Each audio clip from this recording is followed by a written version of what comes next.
Most of my time on Top Gear is spent enjoying some of the most powerful and exotic machinery in the world. But today I return to Earth with a bang because they've asked me to investigate the world of the Repmobile.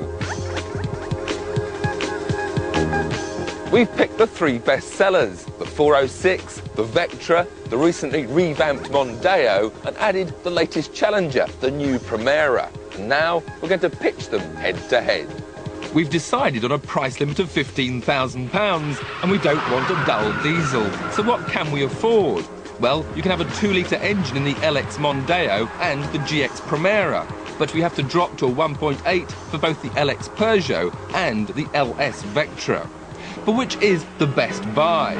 Well, I'm going to judge them in 4 categories: behind the wheel, security, performance and street cred, and give marks out of 10 for each to try and find an overall winner.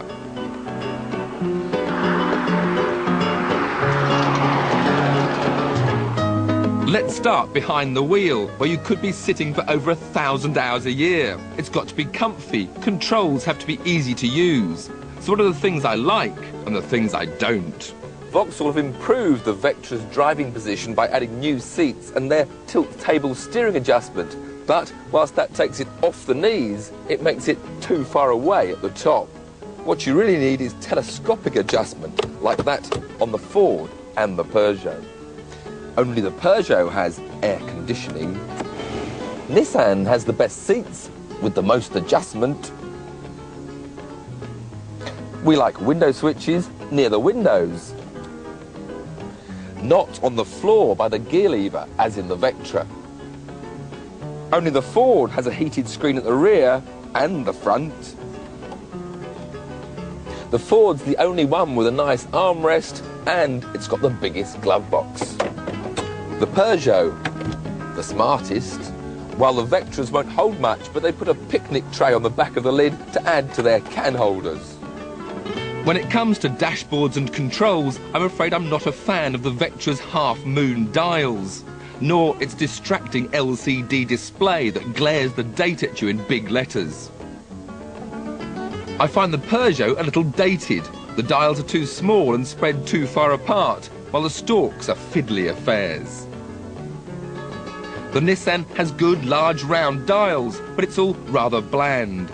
So it's the Ford that makes you feel best sitting behind the wheel. It feels a class above the rest, but they could lose some of the numbers on that Speedo. Marks out of 10? Well, I'll give the Ford 8 and the Peugeot 8, mainly due to its aircon, the Nissan 6 and the Vauxhall 5. When it comes to giving marks for security, we're looking not only at theft resistance, but accident survival and accident avoidance as well. So the Peugeot and the Mondeo got off to a bad start when I tried a demon bit of late braking. Hasn't it got ABS? No, it hasn't, and nor has the 406. Surely the time has come when all cars should have this life-saving device fitted as standard. They do all have door beams, anti-submarine seats, seatbelt tensioners and airbags, but only Peugeot supply one for the passenger at this price. All have deadlocks and immobilizers, but the 406 has a numbered keypad that drives you mad. The Vectra and the Mondeo have coded radios with removable fronts, while the Primera and 406 have them built into the dash panel. Sadly, the budget didn't extend to doing any break-in tests, nor any crash testing, so it really is hard to judge them apart in this section. But, taking everything into consideration, I gave both Nissan and Vauxhall 7, Ford 6 and the Peugeot 5. When it comes to performance, the first question always asked is how fast? What's the 0 to 60? Well, with two 2 litres and two 1.8s, we know which are going to be quicker. But it's the Mondeo that stops the clock at 9.4, with the Primera a fraction behind. 2 seconds later, the Peugeot beats the Vectra home. The Mondeo just edges out the Primera for top speed as well, just 1 mile an hour faster at 128. The Vauxhall isn't that far behind, but the 406 trails along some 9 miles an hour slower.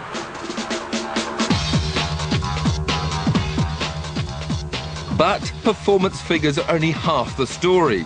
What you need to know is how well these cars handle, so I gave them all a shakedown on a special test track. Out on our little handling circuit, the Vectra produces the slowest lap time of the four, and that's obviously partly due to the fact that it's only got the 1.8 litre engine, but it's also partly due to the fact it just doesn't handle as well as the others. Now, since the Vectra's original launch, they've done a lot of work on the suspension because it was very bad, but now it's certainly improved. It's stiffer and the change of direction is better, but it still doesn't like being pushed into the corners too quickly, otherwise there's pronounced understeer and the car runs wide. Despite having less power, the 406 beats the Vectra by nearly half a second a lap because it outhandles it.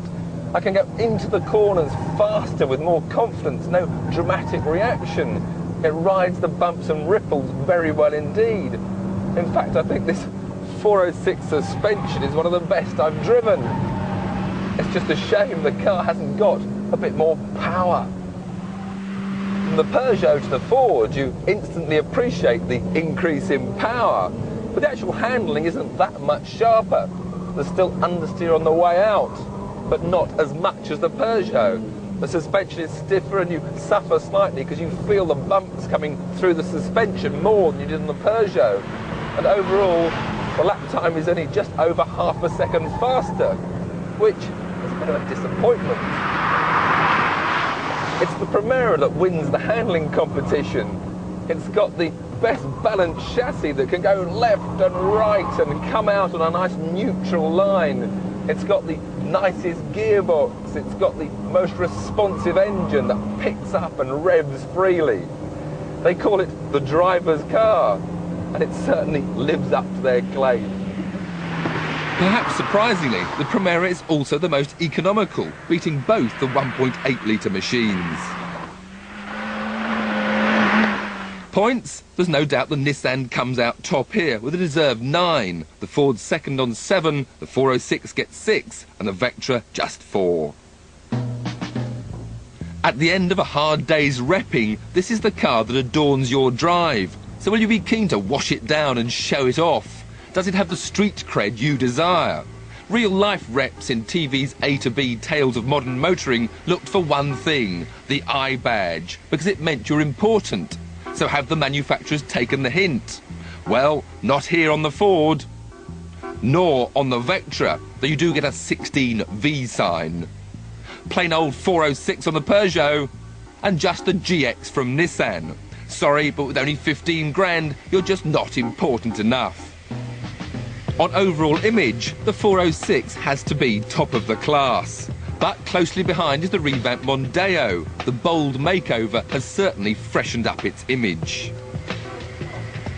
The Primera, although the newest design, seems to attract either praise or derision. While you can park a Vectra on your drive and nobody's going to laugh, but then again, they won't be swooning either. All things considered, for street cred, the 406 gets top marks at 9, the Mondeo 8, and the Vectra and Primera both 6. Add up all the scores on the doors, and the Vectra comes bottom of our league with just 22 points, while the 406 and Primera tie for second on 28. But sneaking to the top in the final round, it's the Mondeo that comes out as the best all-round bet with 29. But that isn't the end of the story. It just isn't as simple as that. Ultimately, car choice is down to individual tastes, and each of these cars has its strong points. My preference is performance, so for me, it has to be the Nissan.